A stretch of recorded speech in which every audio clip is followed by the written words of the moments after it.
हरे कृष्णा। तो जैसे कि हम हिरण्यकशिपु और प्रहलाद महाराज और भगवान नरसिम्हा देव का कथा अभी रिसेंटली सुने थे, ज्यादा समय नहीं हुआ है। भगवान नरसिम्हा देव के आविर्भाव दिवस के दिन हमने सुना था कि किस तरह से हिरण्यकशिपु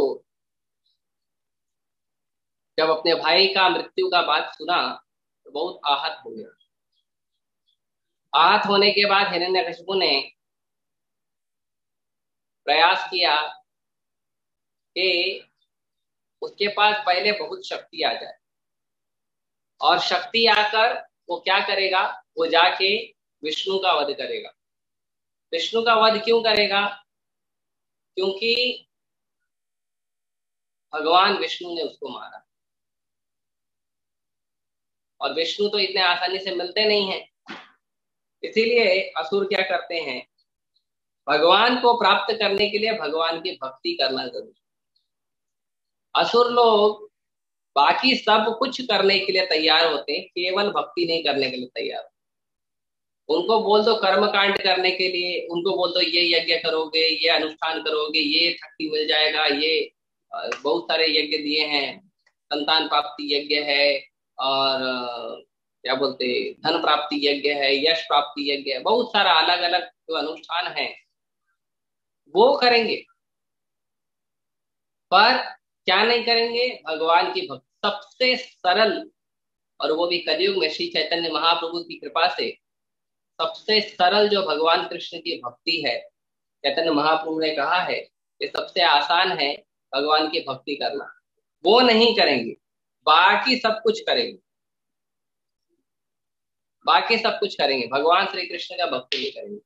उनको बोलो, हिरण्यकशिपु को बोलो, हिरण्यकशिपु को भगवान उनके हिसाब से ब्रह्मा जी का तपस्या करने का विचार आया कि मैं जाके ब्रह्मा जी के पास जाऊंगा, तपस्या करूंगा और अमरता हो जाए। अच्छा, ब्रह्मा जी के पास क्यों गए तपस्या करने के लिए? उन्होंने सोचा होगा कि ब्रह्मा जी के पास जाता हूँ, ब्रह्मा जी तो क्रिएटर हैं, तो वो अमर होंगे तो मुझे भी अमर बना देंगे। अच्छा, कई बार बहुत सारे जो देवी देवता को पूजने वाले हैं उनको लगता है कि उनके भगवान, उनके देवी, उनके देवता जो है अमर है, और इसके लिए वो उनके पास जाते हैं आशीर्वाद देने। तो हिरण्यकशिपु गए। अब भगवान कृष्ण की जो सबसे सुलभ और सरल भक्ति है, जो प्रहलाद महाराज जैसे 5 साल के छोटे बच्चे भी कर सकते हैं, उस सुलभ और सरल भक्ति को छोड़कर हिरण्यकशिपु 36,000 साल तक पैर के अंगूठे के बल पर खड़े होकर, दोनों हाथों को आसमान में उठाकर और ब्रह्मा जी का भजन कर। सबसे आसान प्रोसेस है जो प्रहलाद महाराज तक कर सकते हैं। प्रहलाद महाराज अपने असुर बालकों को बता रहे हैं कि आप भी करो, सबसे सरल है। वो नहीं करेंगे। क्या करेंगे? हम बहुत कठिन तपस्या करेंगे। ये क्यों होता है ऐसा?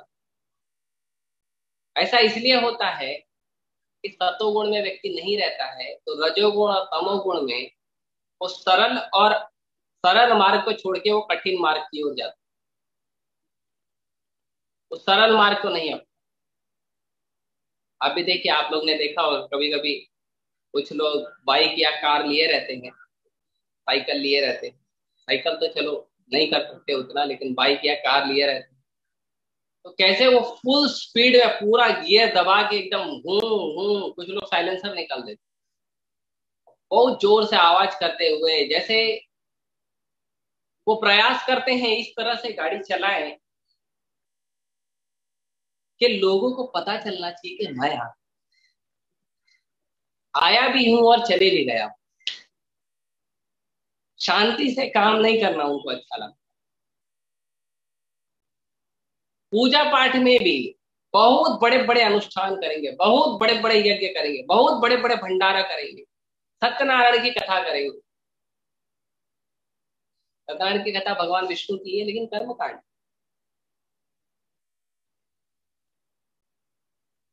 इतने बड़े बड़े अनुष्ठान करेंगे, बड़ा बड़ा माता का जगराता करेंगे, लेकिन भगवान कृष्ण का भक्ति नहीं करेंगे, चुपचाप घर में बैठ के हरे कृष्ण मंत्र नहीं जपते। चलो प्रभुपाद जी ने इतने सुंदर मधुर ग्रंथ दिए हैं, उसको नहीं पढ़े। प्रभुपाद जी ने बहुत सुंदर सुविधा की है कि हर रोज भगवत गीता भागवतम पे क्लास होना चाहिए, वो नहीं करेंगे। बाकी सब करेंगे, बाकी बड़े बड़े काम करो, किसी देवी किसी देवता को सोने का कुछ भेंट चढ़ाना हो वो कर देंगे। आप देखिए कैश 5-5 लाख 10-10 लाख 20-20 लाख 1-1 करोड़ रुपए डोनेशन दे देंगे। उनको बोलो 1 करोड़ रुपए डोनेशन दे दे, कितना मेहनत लगा होगा। हाँ मेहनत तो लगा है, जैसे बहुत बड़ा बिजनेस है, मान लो 2-4 महीने का कमाई होगा या 1 आध महीने का कमाई होगा, या 2-4 चलो 4-5 दिन का कमाई होगा। वो 4-5 दिन का कमाई वो क्या करे, 1 करोड़ रुपए दे देगा। लेकिन उसको बोलो आप 4-5 दिन का इतना मेहनत करके 1 करोड़ रुपए कमा कर दे रहे हो। आप एक काम करो, 4-5 दिन का मेहनत मत करिए, 2 घंटा बैठिए हरे कृष्ण मंत्र जप करिए, वो नहीं करेंगे। बोलेंगे स्वामी जी इसके लिए टाइम नहीं। आप बोलो आपको 1 करोड़ की जगह 2 करोड़ दे देंगे। ये रजोगुण और तमोगुण का प्रभाव। इसीलिए जितने भी असुर हैं वो भगवान की शरण नहीं लेते। भगवान की शरण कौन लेता है? जो सतोगुण में होता है, जो गुरु को स्वीकार करता है। कुछ तो सतोगुण की प्रधानता हम सब में है, जो हम प्रभुपाद जी के शरण को स्वीकार किए। वरना लोग तो कृष्ण को स्वीकार ही नहीं करते, भगवान तो छोड़ दो, उसको तो गिनती में ही नहीं लेते। बोलते नहीं नहीं वो this is not good character person.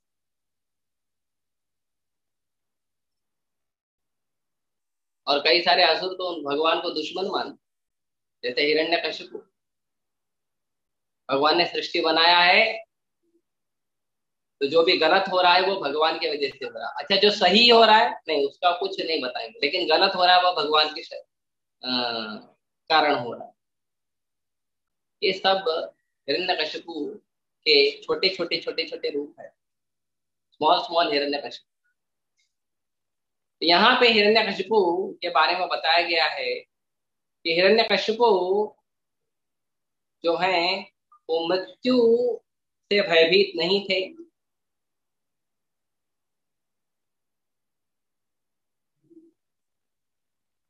क्यों?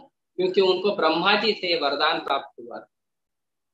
और ब्रह्मा जी से वरदान प्राप्त होने के बाद पहली बात तो उन्होंने ब्रह्मा जी से ऐसा वरदान प्राप्त किया था कि कोई इसको मार न मनुष्य न पशु न देवी न देवता, किसी अस्त्र शस्त्र से नहीं मरेगा। तो almost near to becoming immortal उसने प्रयास कर लिया, अमरता का ऑलमोस्ट उसने प्रयास कर लिया, ऑलमोस्ट अमर हो चुका, लेकिन अमर नहीं हुआ।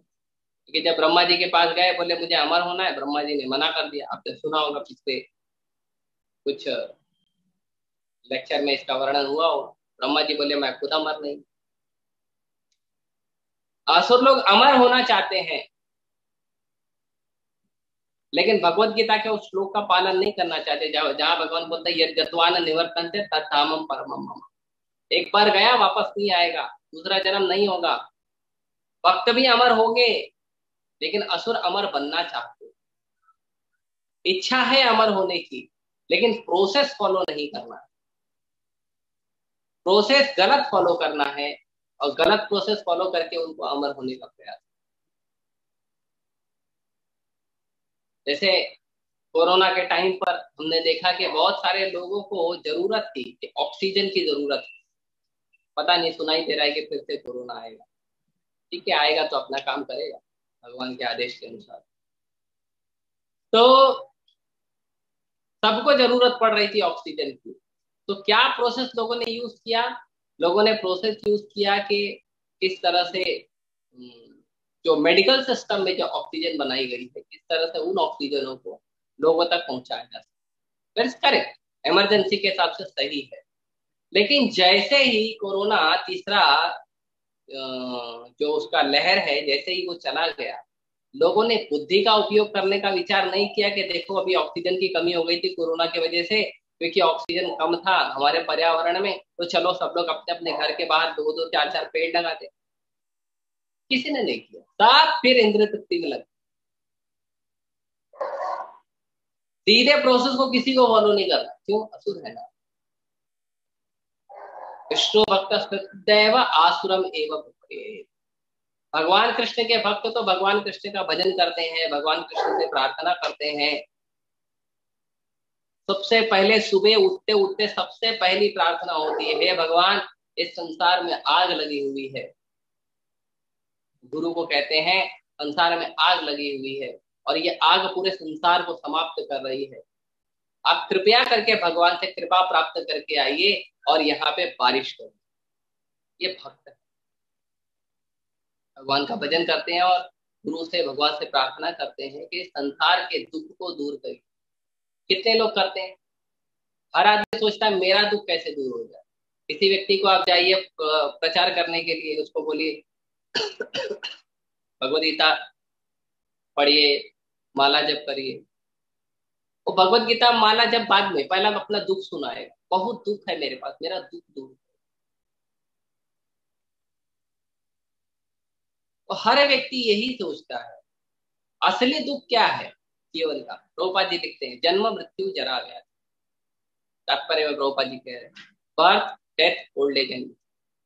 असली दुख है ये चार चीजें। भगवान कहते हैं भगवदगीता में 13वें अध्याय में 8वें श्लोक, 8 से 13 नंबर श्लोक में भगवान कहते हैं जन्म मृत्यु जरा व्याधि दुख दोषानुदर्शनम। ये जो जन्म मृत्यु जरा व्याधि, इससे बाहर निकलना, असली दुख से बाहर निकलना, असली अमर होना है तो भगवान कृष्ण का भक्त बने।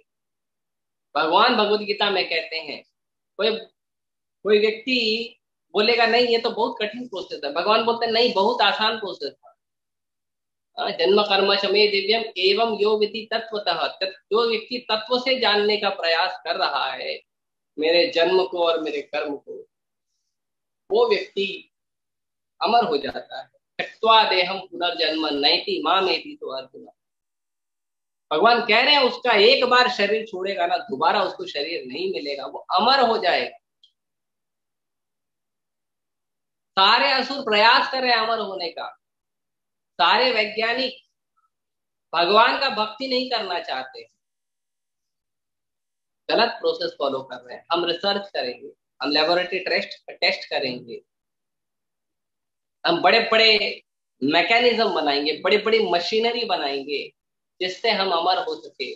हम ऑक्सीजन पंपिंग मशीन बनाएंगे, क्योंकि शरीर में ऑक्सीजन की वजह से आदमी जिंदा रहता है, तो हम ऑक्सीजन पंपिंग मशीन बनाएंगे कि ऑक्सीजन पंप होते रहेगा और शरीर जिंदा रहेगा। शरीर जिंदा रहेगा लेकिन शरीर के अंदर आदमी नहीं रहेगा, आत्मा नहीं रहेगी। आत्मा को तो जितना उसका बही खाता में लिखा है कि आपको इतने सांस से लेके इतने सांस तक यहाँ रहना, उससे एक्स्ट्रा एक भी सांस शरीर भले ले लेगा आपके ऑक्सीजन पंपिंग मशीन से, आत्मा नहीं लेगा। आत्मा को नहीं बोला, उसको ऑर्डर नहीं है, आत्मा को जाना ही पड़ेगा। यहाँ हिरण्यकशिपु उत्पात मचाना, अब उत्पात बताना, बहुत उत्पात मचाएंगे हिरण्यकशिपु। ब्रह्मा जी से वरदान प्राप्त करने के बाद बहुत वरदान, बहुत उत्पात मचाएंगे। तो यहाँ पे वर्णन है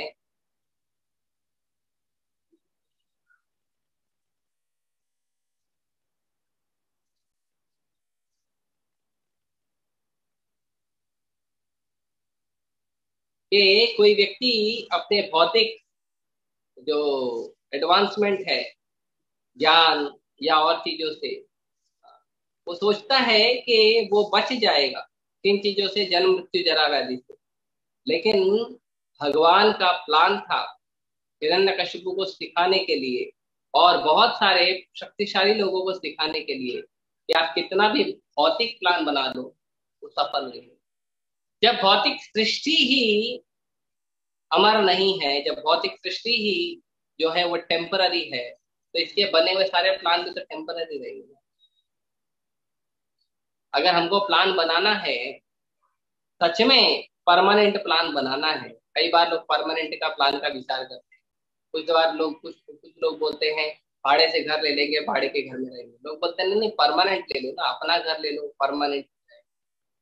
कई बार हम दवा लेने जाते हैं तो कुछ लोग बोलते हैं कि एलोपैथी ले लो, तुरंत आपको समाधान हो जाएगा, लेकिन परमानेंट सॉल्यूशन के लिए आयुर्वेदिक के पास।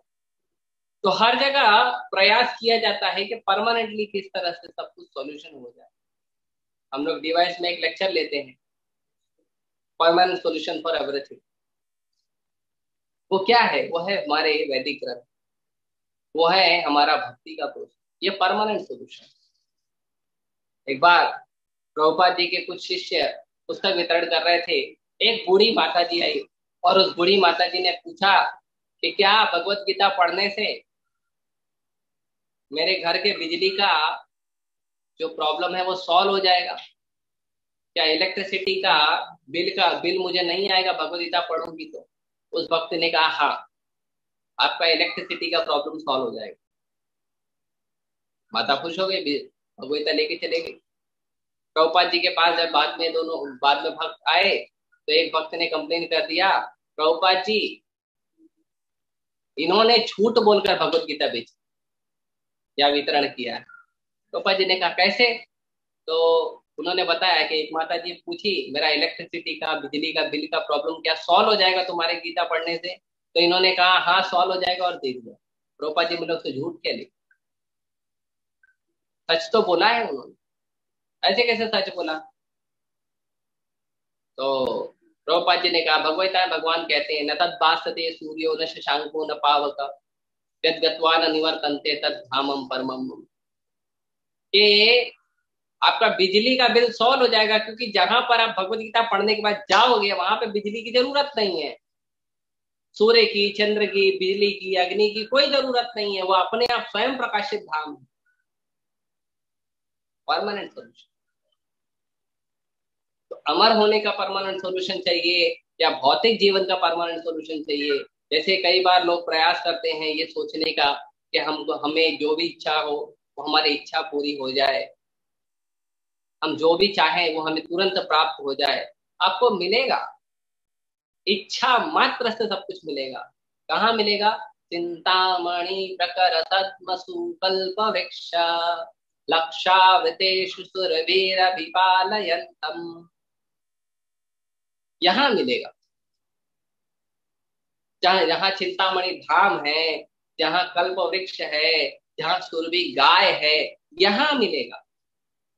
तो दूध के दामों से लोग परेशान हो रहे हैं, अरे दूध का दाम बढ़ते जा रहा है, तो सुरभि गाय के पास जाओ, अनलिमिटेड दूध मिलेगा। तो परमानेंट सॉल्यूशन यही है कि हम अपने जिस घर से हम आए हैं यहाँ पर अपना टेम्पररी सॉल्यूशन बनाने के लिए उस घर में वापस जाए। नहीं तो यदि यहाँ पर रहने का प्रयास करेंगे और अपनी भौतिक चीजों को ठीक करने का प्रयास करेंगे, तो जिस तरह से हिरण्यकशिपु भले ही कितना पावरफुल हो गया, भले ही कितना शक्तिशाली हो गया, यहाँ तक कि देवी देवता तक के उसके अधीन होकर काम कर रहे थे, उतना शक्तिशाली होने के बावजूद भी भगवान जब सबक सिखाना चाहेंगे तो कोई बच नहीं सकता। हर व्यक्ति को उसका जो सीख जो है वो लेना पड़ेगा। जैसे हिरण्यकशिपु कोरोना काल में ही बहुत सारे बड़े बड़े अमीर लोग पूरी तरह से सड़क पर आ, क्या करे? पैसा थोड़ी बचाता है, ऑक्सीजन थोड़ी बचाता है, किसी कुछ बचाता है? किसी को कुछ नहीं बचाता। अगर बचाता है तो वो है भगवान की। भगवान की भक्ति करने वाले व्यक्ति को कंप्लीट कंफर्मेशन होता है कि मैं भगवान का अंश हूं, कभी समाप्त नहीं हूं। मैं कल लेक्चर सुन रहा था प्रभुपाद जी का। प्रभुपाद जी एक विदेशी व्यक्ति का उदाहरण दे रहे थे कि विदेश में एक व्यक्ति था, वो व्यक्ति पूरे दुनिया में सबको बोल रहा था कि हमारा पुनर्जन्म होता है, हमारा पुनर्जन्म होता है, हम इस जन्म में इस शरीर को कर्मों के अनुसार जी रहे हैं। तो वहां के उस राज्य के राजा ने उसको बोला कि तुम्हारा पुनर्जन्म होता है, अच्छा तो एक काम करो, जहर पी के दिखाओ, तुम्हारा तो शरीर ये खत्म, तुमको तो अगला शरीर मिलने वाला है, तो ये जहर पी लो। प्रभुपाद जी ने कहा उस व्यक्ति ने वो जहर पी लिया और कंफर्म था कि मुझे अगला जन्म मिलेगा, कर्मों के आधार पर सब मिलेगा। उसने उस कंफर्मेशन को अपना शरीर त्याग करके उसको कंप्लीट किया। तो हमें जो शरीर मिला है, हमें जो परिस्थिति मिली है, हमें जो कुछ भी इस समय मिला है, ये सब एक तो हमारे कर्मों और हमारे गुणों के आधार पर मिला है। लेकिन क्या नहीं मिला है वो भगवान, भगवान की भक्ति हमें वैष्णव के आचार्यों की कृपा से प्राप्त, उसका प्रयास करना चाहिए। चाहे किसी भी चीज का सोल्यूशन चाहिए हो, अमर बनना है बनिए, अमर बनना है बनिए, कोई प्रॉब्लम नहीं है अमर बनने, लेकिन अमर ऐसा बनिए कि जो सही process, follow the right process, don't follow the Hiranyakashipu process. असुरों का प्रोसेस फॉलो ना करें। बलि महाराज सोचे मैं इंद्र का पद ले लूंगा, इंद्र का सिंहासन ले लूंगा, और बलि महाराज गए प्रयास करने के लिए और ले भी लिया बलि महाराज ने। कितना समय ले पाए? भगवान वामन देव के रूप में आए, छीन के लेके चले गए। हालांकि बाद में बलि महाराज ने सरेंडर किया तो उनको अगले मनवंतर में इंद्र बनाया जाएगा, लेकिन इस मनवंतर में बनने नहीं दिया भगवान। इस मनवंतर में जिसको पोजीशन दिया गया उसी को मिलेगा। आपको चाहिए फॉलो द राइट प्रोसेस। बलि महाराज पहले रॉन्ग प्रोसेस को फॉलो किए, उनको नहीं मिला, बाद में राइट प्रोसेस को फॉलो किए, उनको अब नेक्स्ट मनवंतर में वो इंद्र बने। तो यहाँ पे जो अमर बनने का प्रयास किया हिरण्यकशिपु ने, आशीर्वाद लिया ब्रह्मा जी से, और आशीर्वाद लेने के बाद हिरण्यकशिपु बहुत शक्तिशाली हो गया। पूरे त्रिभुवन में उसने अपना प्रकोप फैला दिया। उसके बावजूद हिरण्यकशिपु टिक नहीं पाया। भगवान नरसिंह देव ने उसको ऐसा सबक सिखाया कि भले ही उसने अपने पूरा प्रयास करके, बहुत कठोर तपस्या करके सब कुछ, ऑलमोस्ट सब कुछ प्राप्त कर लिया था, ही बिकेम ऑलमोस्ट ब्रह्मा। केवल शिव जी और ब्रह्मा जी और भगवान विष्णु, इन तीन के अलावा और कोई नहीं था जो हिरण्यकशिपु को टक्कर दे सके। इतना शक्ति आ गया था उसके पास। इतना महान होने के बावजूद गलत प्रोसेस शक्ति प्राप्त करने के कारण भी भगवान अपने आप को कहने लगा मैं विष्णु हूं। लेकिन उसके बावजूद क्योंकि प्रोसेस गलत फॉलो किया है और गलत तरीके से गद्दी लेके बैठा है, तो भगवान छीनेंगे। हालांकि भगवान को छीनने की जरूरत नहीं है, भगवान को क्या काम, लेकिन भगवान के जो सेवक हैं उनके काम में डिस्टर्ब। क्यों भगवान नरसिंह देव आए? भगवान नरसिंह देव आए अपने भक्तों के शब्दों को पूरा करने। आप पढ़ेंगे 7वें स्कंद में, तो उसमें वर्णन है, सत्यम विधातुम नितिभृत्य भाषितम। सत्य करने आए। क्या सत्य करने आए? निज भृत्य भाषितम, अपने भक्तों के शब्दों को सत्य करने के लिए आए भगवान। क्यों आए हैं भगवान?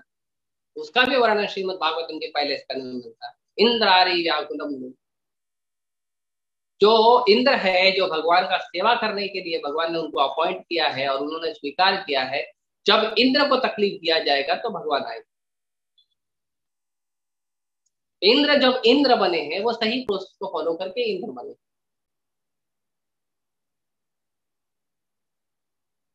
लेकिन अगर किसी और को इंद्र बनना है, फॉलो द राइट प्रोसेस। जैसे कुछ लोग हैं, जॉब नहीं मिलता है, जॉब नहीं मिलता तो क्या करते हैं, जाली डिग्री बना लेते हैं। जाली डिग्री बना लेते हैं, अपने बायोडाटा में लिख देते हैं डिग्री हो गया हमारा, ग्रेजुएशन हो गया, पोस्ट ग्रेजुएशन हो गया, और लेकर घूमते हैं। जहां कहीं किसी को डाउट होता है, और डाउट होने के बाद अगर जब रिसर्च किया जाता है, पता चलता है ये आदमी गड़बड़ है, क्या होता है? फिर जेल में जाता है। तो ये हमें इस इससे ये सीखना चाहिए, प्रभुपाद जी जो तात्पर्य में बता रहे हैं कि कोई व्यक्ति बहुत ज्यादा शक्तिशाली हो सकता है हिरण्यकशिपु की तरह और अपने कंट्रोल में तीनों जगत को कर सकता है, लेकिन इसका मतलब नहीं है कि वो इसी तरह से अनंत काल तक अपने हर काम को करते रहे। इसीलिए बहुत सारे जो शक्तिशाली राजा आए और चले गए, कोई माता पृथ्वी के ऊपर, कोई इस धराधाम के ऊपर, कोई भी भगवान की सत्ता पर अपना काबू नहीं कर पाता, उनको झुकना ही पड़ा। ये चीज हमें सीखना जरूरी है।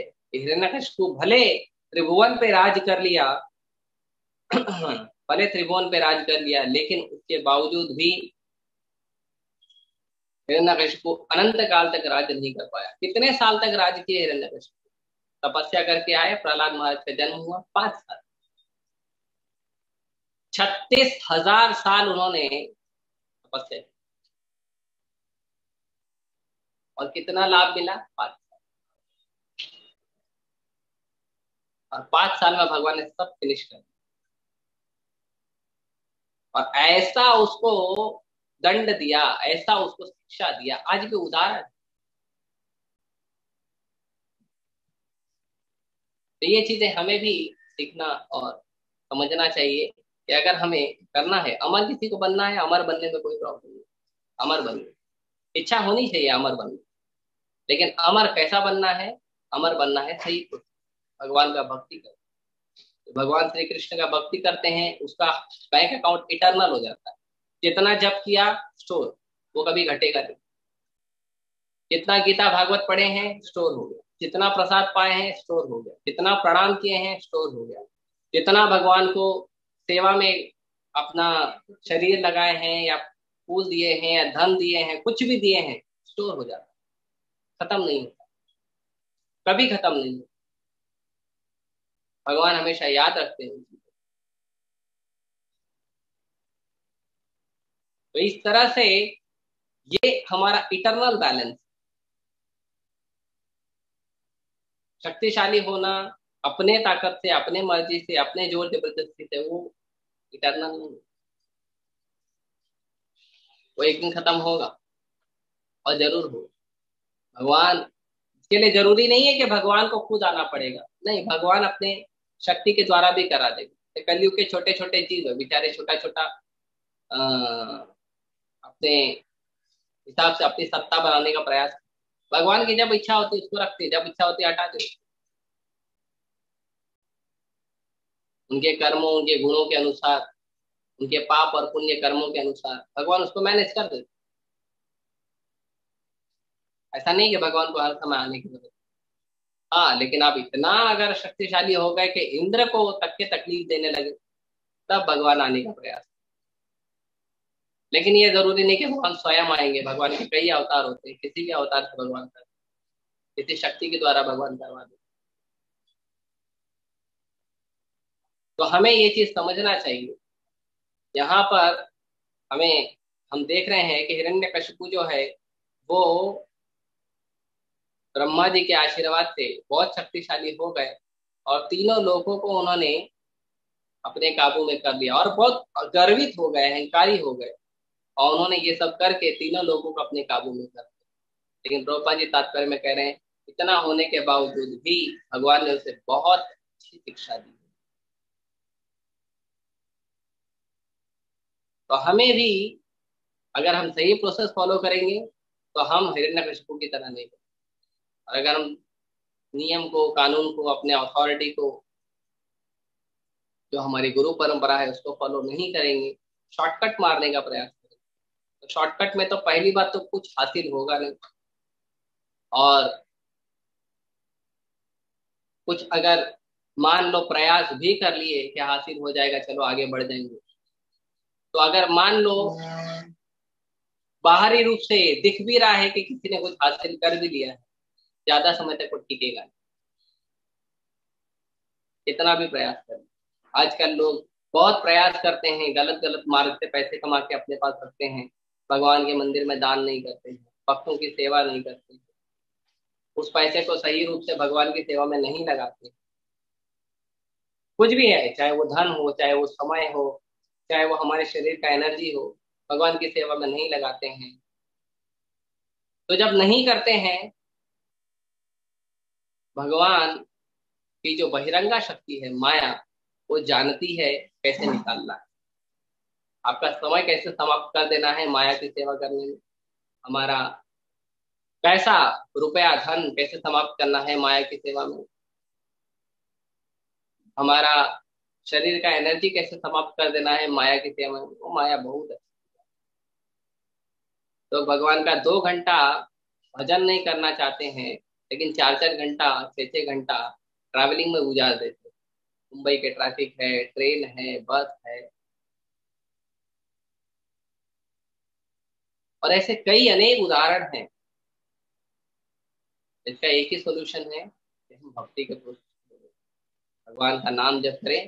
हरे कृष्णा कृष्णा कृष्णा हरे हरे, हरे राम राम राम। भगवद गीता पढ़े, शास्त्रों को पढ़े, प्रभुपाद जी के ग्रंथों को पढ़े, पुरुषार्थ पाए, भक्तों का संग हमेशा करें। ऐसे करते करते हम धीरे धीरे सही मार्ग को पालन करते हुए, प्रभुपाद जी ने जो दिया है उसको हम पास करते हुए धीरे धीरे आगे बढ़े। हिरण्यकशिपु अमर नहीं बने, हिरण्यकशिपु वाला नरसिंहदेव की लीला में अमर बने नहीं बने, तो लेकिन हम जरूर अमर बनेंगे, हम जरूर हमारे नित्य धाम में जाएंगे। प्रभुपाद जी का यदि हम अनुगमन करेंगे, हमारे आचार्यों का हम अनुगमन करेंगे, तो हम जरूर जाएंगे और हम जरूर प्राप्त करेंगे उस स्थान को। हमें स्वामी नहीं बनना है, हमें दास बनना है। प्रभुपाद जी कहते हैं यदि कोई दास बनता है, जैसे मान लो कोई एक बहुत बड़ा घर है, बहुत एक आलीशान महल है, आलीशान महल का एक मालिक है, एक व्यक्ति है जो आलीशान महल में रहता है और बहुत सारी सुविधाएं हैं आपके उसके पास। आप केवल उस व्यक्ति का जाके सेवक बन जाइए। उस व्यक्ति ने उस पूरे महल को अर्जित करने के लिए मेहनत की होगी, लेकिन आप सेवक बन के उस व्यक्ति को भी काबू में ले लेते हो और उस पूरे महल को भी अपने काबू में ले लेते हो। तो सेवक बनने में ज्यादा फायदा। भगवान के जो भक्त हैं वो भगवान के सेवक बन जाते हैं, और भगवान के सेवक बन जाते हैं तो भगवान अपने भक्तों को इतना प्रेम करते हैं कि भगवान स्वयं भक्तों के अधीन करते हैं। भक्तों को प्रयास नहीं करना पड़ता है बड़ी बड़ी शक्तियों को अर्जित करने, भगवान दे भी देते हैं उनको, भक्त उसको कभी यूज नहीं करते हैं, कभी जब भगवान की सेवा में जरूरत पड़ा। तो ये है सही तरीका जो हमें प्रभुपाद जी ने दिया है, हमें आचार्यों ने दिया है। ये थोड़ा सा इस श्लोक में तो मैं थोड़ा समझ पाया। हमें अहंकार नहीं होना चाहिए हिरण्यकशिपु की तरह, हमारे पास कोई शक्ति आ गई है, हम कोई बड़ा काम करें, वो नहीं। दास बने, सेवक बने और सेवक का भाव रख के सेवा करेंगे, भगवान प्रसन्न होंगे और हमें। हरे कृष्ण। किसी का कोई प्रश्न है, टिप्पणी है तो बता।